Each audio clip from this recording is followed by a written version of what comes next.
Rampage, one of my favorite video game, turned it into a great movie. Dude, thank you. There was a scene in it that when George first starts to morph, and you ask him, is he sad? And that touched me. And I just wanted to know, when you get sad, how do you deal with it? How do you snap out of it?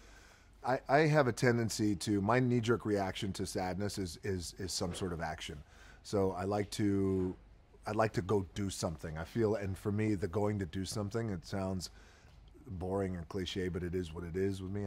I got to hit the gym. I got to do some sort of physical activity that can let me sweat and let me grind and let me get in, and that way I could not think about the shit that's making me sad, and in a way I could just energetically get it out. So there's that part, but then you know, sometimes for me, sometimes my own form of therapy is I could stew in the sad a little bit. I'll put on some music that I know is going to keep the sad train going. Yeah, I'll do the same thing. And I got to get in it, so I do that. Another thing that I loved in this movie was that when I heard you guys talking about it in a press conference, talking about using your imagination. This tennis ball means this. This tennis ball means that. It's a lot of imagination. And I think about this, I'm like, you must be living your wildest dreams, like this type of stuff. When did you know, like, hey, like, I'm doing stuff that I never even imagined doing? Well, the very first time I stepped on a movie set, we were in the Sahara Desert for The Mummy Returns. I think in 2000 or 2001. It was, and the director, Stephen Sommers, I'll never forget it, yelled, "Action!" We had our scene. And I didn't have any dialogue in that movie. I was, you know, Akuna Machente. That was the only thing I said, holding the sword up. And he yelled, "Cut!" And I thought, man, this is special. And this is like living a dream. Now, years later, I think I'm not quite too sure what movie it was on, but I remember I felt like I finally turned the corner with my career. Maybe it was about 6, 7 years ago that I started to feel like this is, again, I'm just living a dream.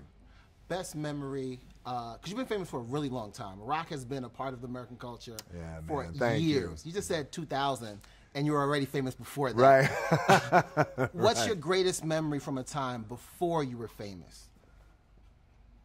That's easy, man. Just being able to go to a mall and walk around and just hang out, or go sit on, you know, like, you know, you go to the kiosk, you get some food or pretzel or whatever, Cinnabon, I don't know, and you just sit down and you just people watch. Like, those days are long gone for me. So, and just to be able to go to like a grocery store, and I mean, because I used to do, that was my jam. I'd go to the grocery store on like Saturday mornings, and like for hours I'd walk the aisles and get everything. And so stuff like that, those are my best memories before I became famous, because, you know, after that, it just it's a whole different ball game. You miss that now. I do miss it, yeah. But also, I always want to make sure to give proper context when I say things like this, because I never want to have anybody misinterpret that, oh, you know, my life is hard. No.